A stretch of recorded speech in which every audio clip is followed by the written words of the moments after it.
할렐루야. 말씀으로 시작하는 하루 91번째 시간입니다. 오늘 함께 보실 하나님의 말씀은 창세기 37장 5절에서 9절까지의 말씀입니다. 제가 봉독해 올리겠습니다. 요셉이 꿈을 꾸고 자기 형들에게 말하매 그들이 그를 더욱 미워하였더라.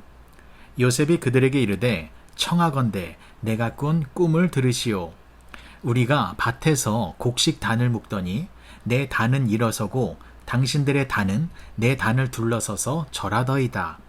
그의 형들이 그에게 이르되 네가 참으로 우리의 왕이 되겠느냐? 참으로 우리를 다스리게 되겠느냐 하고 그의 꿈과 그의 말로 말미암아 그를 더욱 미워하더니 요셉이 다시 꿈을 꾸고 그의 형들에게 말하여 이르되 내가 또 꿈을 꾼즉 해와 달과 11별이 내게 절하더이다 하니라. 아멘. 이번 주에는 요셉의 이야기를 살펴보려고 합니다.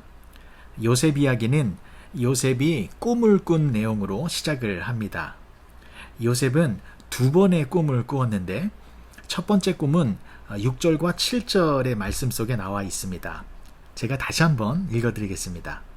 요셉이 그들에게 이르되 청하건대 내가 꾼 꿈을 들으시오.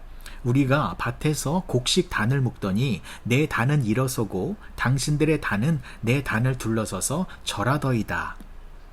어떤 꿈의 내용인지 그림이 그려지시지요. 요셉이 형들과 함께 밭에서 곡식 단을 묶고 있었는데 요셉의 단은 서 있고 형들의 단은 요셉의 단을 향하여서 절을 하였다라는 것입니다. 그리고 요셉은 두 번째 꿈을 꿉니다. 9절의 말씀인데요. 요셉이 다시 꿈을 꾸고 그의 형들에게 말하여 이르되 내가 또 꿈을 꾼즉 해와 달과 11별이 내게 절하더이다 하니라. 이번엔 좀 더 노골적이지요. 해와 달과 11개의 별이 요셉에게 절을 하는 꿈이었습니다. 이 꿈 이야기를 듣고 요셉의 형들은 화가 잔뜩 났습니다.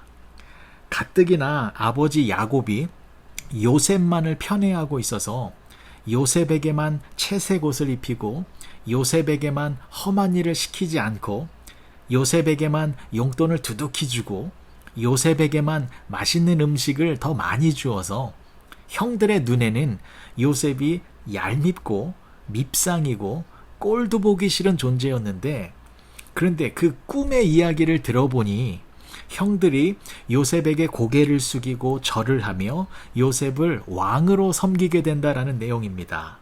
그러면 이 형들의 마음이 얼마나 부글부글 됐겠습니까? 그래서 형들은 요셉을 더 미워하기 시작했습니다.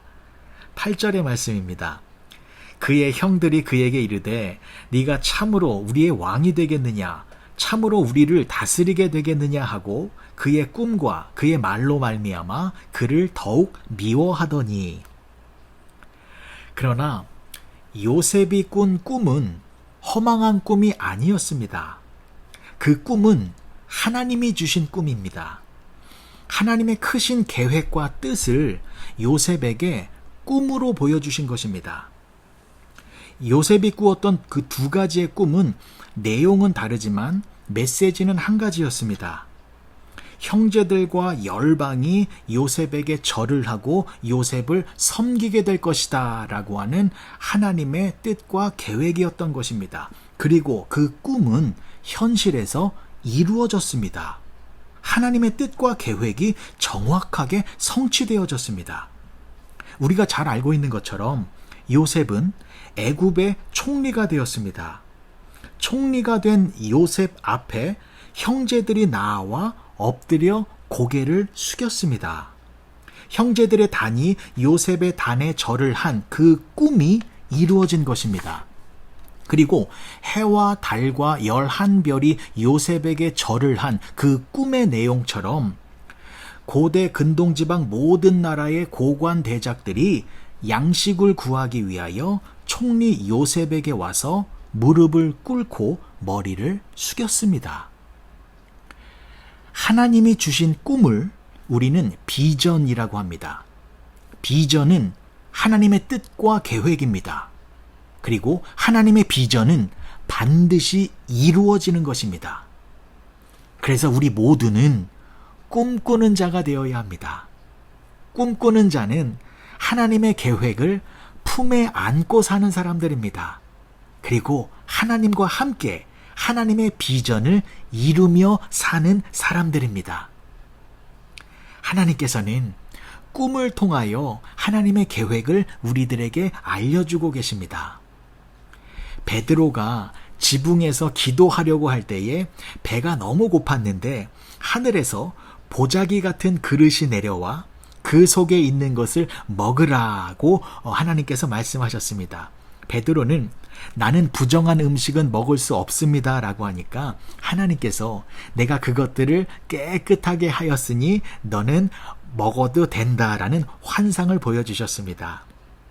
이것은 이방 사람 고넬료에게 가서 복음을 증거하라 라고 하는 하나님의 계획과 뜻을 환상으로 보여주신 것이었습니다. 그리고 그 환상의 내용대로 베드로는 고넬료에게 가서 복음을 증거했더니 이방인에게도 구원이 임하는 놀라운 하나님의 역사가 시작되어진 것입니다. 사도 바울도 환상을 보았습니다. 아시아로 가서 복음을 전하려고 했는데 길이 막혔습니다. 그때 마게도냐 사람이 와서 우리를 도우라라고 하는 환상을 보게 되어졌습니다.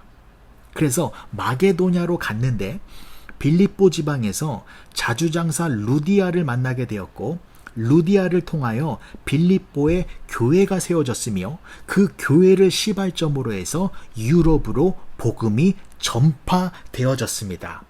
그러니까 유럽 선교를 위한 하나님의 계획을 환상과 꿈으로 사도 바울에게 보여주신 것이었습니다. 이처럼 하나님은 꿈과 환상을 통하여 하나님의 계획을 알려주시고 또 그 꿈을 소유한 자들을 통하여 하나님의 뜻을 이 땅에서 이루어 가시는 것입니다. 그래서 우리는 꿈꾸는 자가 되어야 하는 것입니다. 하지만 조심해야 할 것이 한 가지 있습니다. 사실 하나님의 뜻과 계획을 가장 안전하게 알 수 있는 방법은 말씀입니다. 성경 말씀을 통하여 하나님의 뜻을 깨닫고 성경 말씀을 통하여 하나님의 마음을 아는 것이 가장 안전하고 보편적인 것입니다. 하지만 꿈이나 환상으로도 하나님의 뜻을 알려주시는 것도 사실이기 때문에 그래서 우리들에게 필요한 것이 뭐냐면 분별입니다. 간혹 이런 사람들이 있습니다. 내가 꿈을 꾸었습니다. 내가 환상을 보았습니다. 라고 말하는 사람들이 있는데 그렇다면 그 꿈과 환상이 정말로 하나님께서 주신 것인지 아니면 그냥 헛된 것인지를 우리는 반드시 분별해야 합니다. 그 분별하는 기준 바로 이것입니다.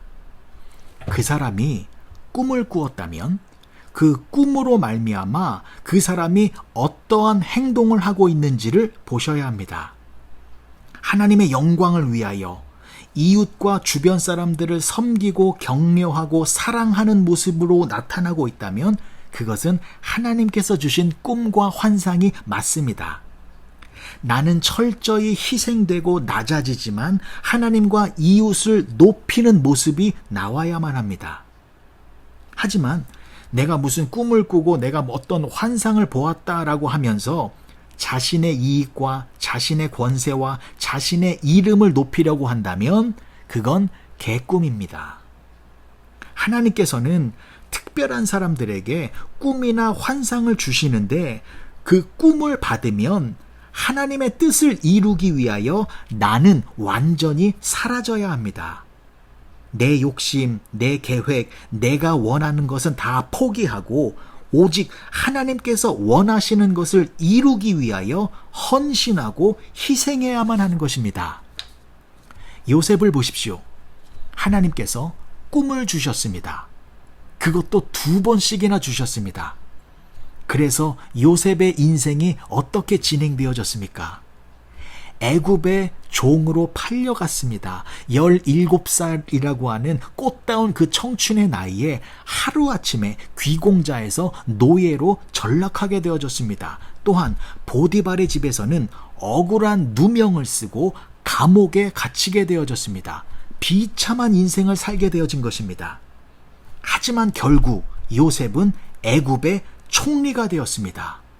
그래서 야곱의 식구들이 애굽에 들어와 나중에 이스라엘이라고 하는 하나의 거대한 민족이 이루어지는 하나님의 크신 계획과 뜻이 성취되었다라는 것입니다. 사랑하는 윌튼교회 성도 여러분, 꿈꾸는 자가 되기를 소망하시기 바랍니다. 하나님의 꿈을 안고 사는 사람은 멋진 인생을 살 수 있습니다. 나로 인하여 하나님의 나라가 확장되고, 나로 인하여 이웃의 영혼의 구원이 임하고, 나로 인하여 영원한 생명이 주변으로 흘러나가기 때문입니다. 그렇게 하나님의 꿈을 가지고 하나님의 뜻을 이루며 하나님 사랑과 이웃 사랑을 실천하며 살아가시는 복된 윌튼교회 성도님들이 되어주시길 주님의 이름으로 간절히 축복합니다. 기도하시겠습니다. 좋으신 아버지 하나님, 은혜를 감사합니다. 꿈이 있는 자유를 누리기 원합니다. 하나님의 비전이 우리의 비전이 되어 하나님과 함께 하늘의 뜻을 이 땅에 이루며 살아가는 우리 모두가 되게 하여 주시옵소서. 예수님의 이름으로 기도합니다. 아멘.